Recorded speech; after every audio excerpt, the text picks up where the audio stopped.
It was actually a really interesting year for video games. The N64 launch was undoubtedly the big video game event in '96, but it's also the year that Resident Evil made its debut. It came out in March 1996, obviously directed by Shinji Mikami.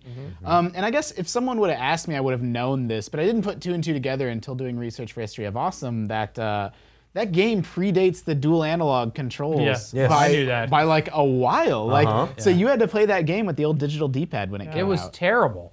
Controlling the game with that D-pad was so difficult. I mean, it's one of those things that's terrible in hindsight, but at the time, that's true. you know, at the time, I guess I wouldn't You have can say noticed. like those tank controls did add a lot of tension because it wasn't so easy to turn around and like run for the door. And the more you played that game, I think the more some folks at least got used to that. Oh, for sure. But I will never forget that game because it was that B-movie acting. It was bloody as heck. I'd never seen a game like that before in my like young adult life.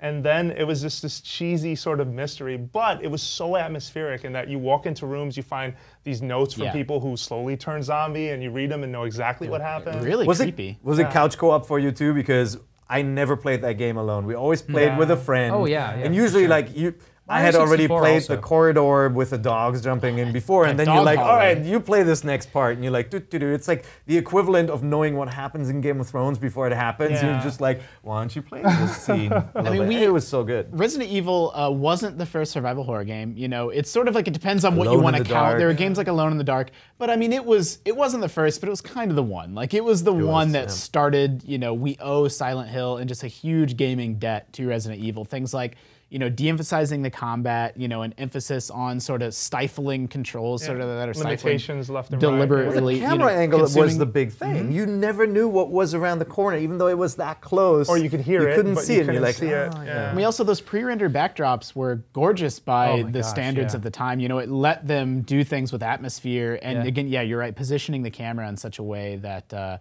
Was genuinely creepy and horrifying. I don't know if you were to go back and play it now, how scary it would feel, but I mean... No, that's fair. I mean, I've seen like essays written about how those little those camera setups are some like sort of weird, like it feels like you're almost part of an experiment being watched throughout the entire game. Because it's like security camera angles. Yeah, exactly, with some of them. And it's voyeuristic. Yeah, it added a ton of atmosphere to that game. And I will say to your point, when I played that game, I felt like it was the game that people around me who weren't into games would love to watch because they wouldn't know what was going to happen next, and neither would you. You'd sit there and be like, I hope that I'm going to kill this thing. Like, I don't know for sure. It's like that clock haunts you too. Like you just see this clock, clock, clock, clock the whole time, and you never know what's going to come next. My favorite moment in that game, just before we move on, is that once you go back to the mansion the second time, and you're like, okay, well, I have this key, and now I can open all these doors I couldn't open before. I think it's the last key you need.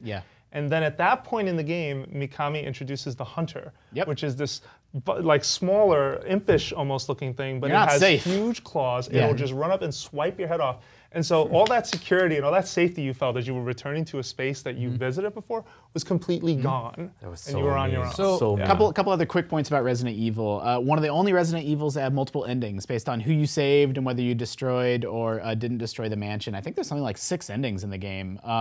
It's also one of the most re-released or remade games. Obviously, the GameCube remake. They released the director's cut before they released the DualShock. And it was terrible. The director's PS1. cut was awful because it made all these promises of uncut, like cut footage.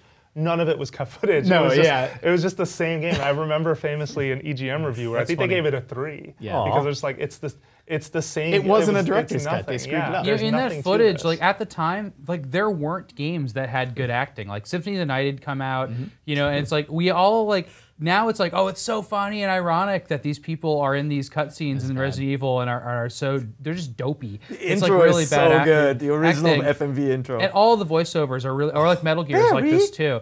But like, there's a class of people that grew up with those and like totally like expected them to be like that's what the standard was, and it was awesome. But like I came to them a little bit later, and I always go back and be like, these games are so poorly done in that part of it, but hilarious for it. Yeah, and it's funny the two sides that people take with that.